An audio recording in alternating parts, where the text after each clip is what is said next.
Oke, jadi hari ini kita akan mempelajari terkait materi ikatan kimia. Jadi ikatan kimia ini merupakan materi yang memperlihatkan bagaimana kestabilan suatu unsur ya. Jadi seperti kita manusia menikah agar stabil. Jadi seperti unsur juga melakukan ikatan agar dia stabil. Jadi ikatan kimia ini biasanya dikenal dengan adanya aturan oktet. Ya, oktet itu artinya 8 ya. Dan juga ada salah satunya nama duplet. Tetapi duplet itu hanya untuk helium dan dilihat dari si hidrogen.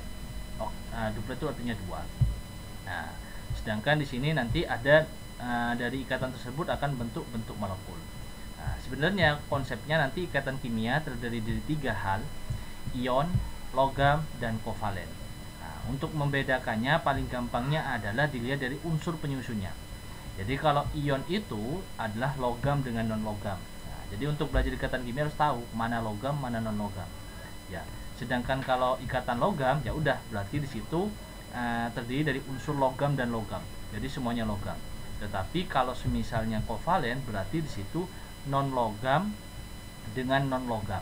Ya. Jadi kalau ion itu logam non logam, ikatan logam itu logam logam, kalau kovalen non logam non logam.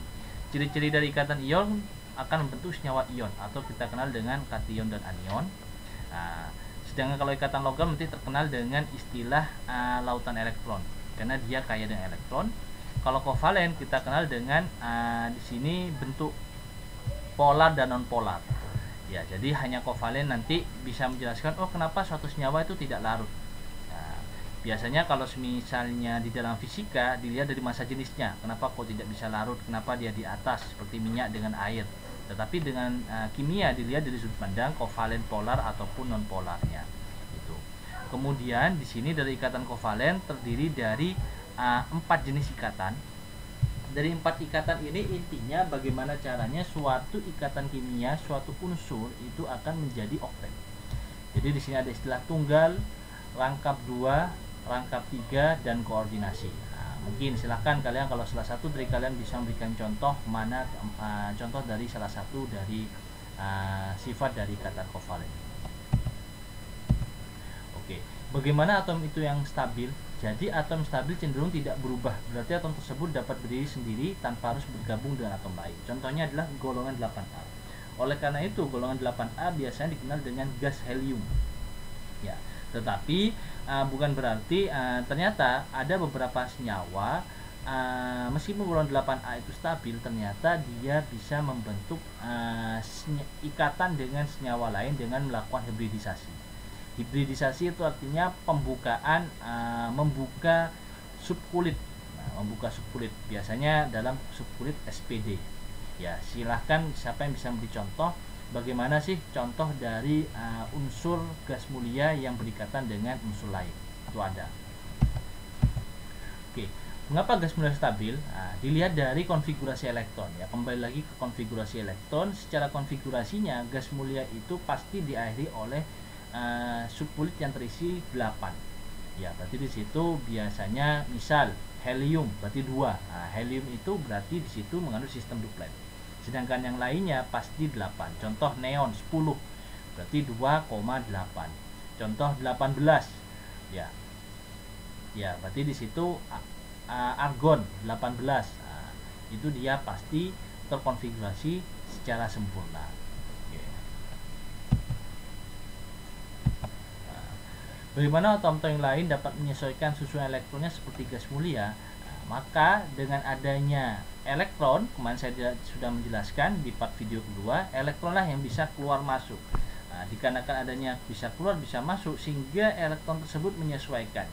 Intinya bisa menjadi ingin menjadi 8 ataupun 2. Ya, dikenal dengan istilah energi ionisasi sama afinitas elektron. Nah, contohnya di sini.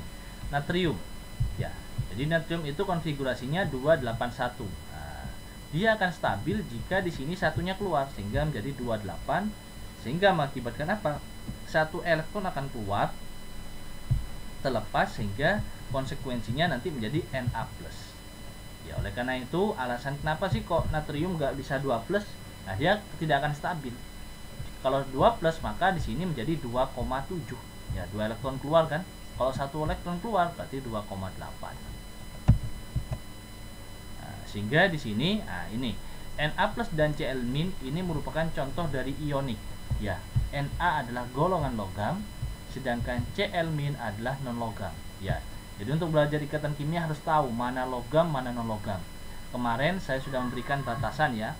Batasannya yaitu dari unsur B, Si, As, Ti, At. Jadi di situ kalau kita tarik secara garis miring, maka di situ batasan antara logam dengan non logam disebut dengan unsur semiloid. Ya, berarti di sini dia si Na akan melepas satu elektron dan si Cl itu dia akan menerima atau dikenal dengan istilah serah terima elektron. Jadi kalau ikatan ionik itu biasanya serah terima, ada yang berikan, ada yang menerima. Nah, jadi di sini ya dia ikatan ion. Kemudian ikatan kovalen. Jadi kalau kovalen itu artinya di situ non logam, gak ada logamnya. Berarti di sini contoh hidrogen ini non logam ya. Nah, kovalen dikenal dengan join elektron. Berarti dia pengguna elektron secara bersama-sama. Berarti satu hidrogen dengan satu hidrogen lainnya dia akan berikatan. Nah, jadi kalau join milikku milikmu, milikmu juga milikku. Ya, istilahnya seperti itu. Jadi sehingga kalau digabungkan jadi satu, semuanya sama-sama punya 2 elektron. Ya, ini merupakan anakan dari bentuk molekul. Jadi harus tahu intinya di sini kalau kita dilihat dari atom pusat mengikat berapa atom. Ya. Jadi atom pusat jika di sini 2, kita lihat di 2 maka dia bentuknya linear. Kalau misalnya di sini 3 maka segitiga datar. Kalau 4 tetrahedral, kalau 5 bipiramida segitiga, kalau 6 oktahedral. Nah, kalau 7 bipiramida segi 5. Nah, kemudian yang sebelah-sebelahnya ini apa? Sebelah-sebelahnya ini adalah jika kalau ada pasangan elektron bebas. Ya, jadi di situ nanti ada beberapa unsur terdapat untuk membentuk ikatan, dia ada elektron bebasnya. Ya, ini.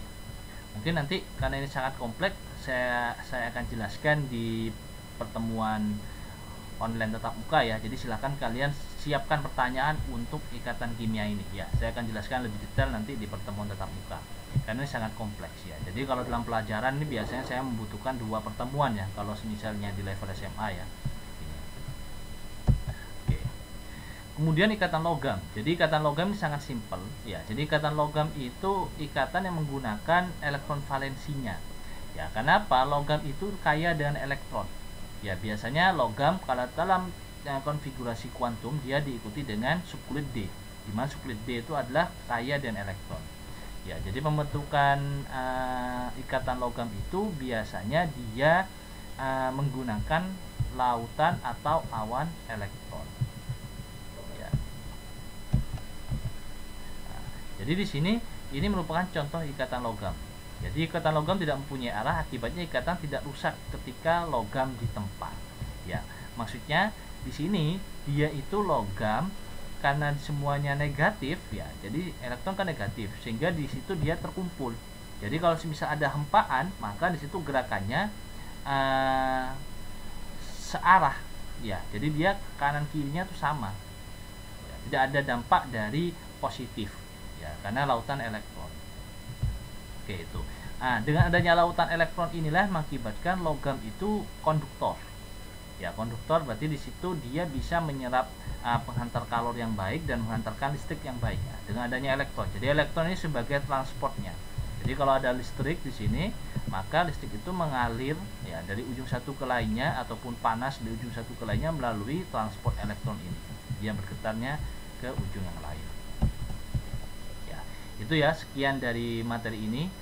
Sebenarnya materi ini merupakan materi yang sangat luas, tetapi akan sulit kalau saya jelaskan secara keseluruhan melalui video YouTube. Silakan tanyakan hal-hal yang menurut kalian belum bisa saat di pelajaran yang ada di SMA. Oke, ketemu di pelajaran online selanjutnya. Terima kasih.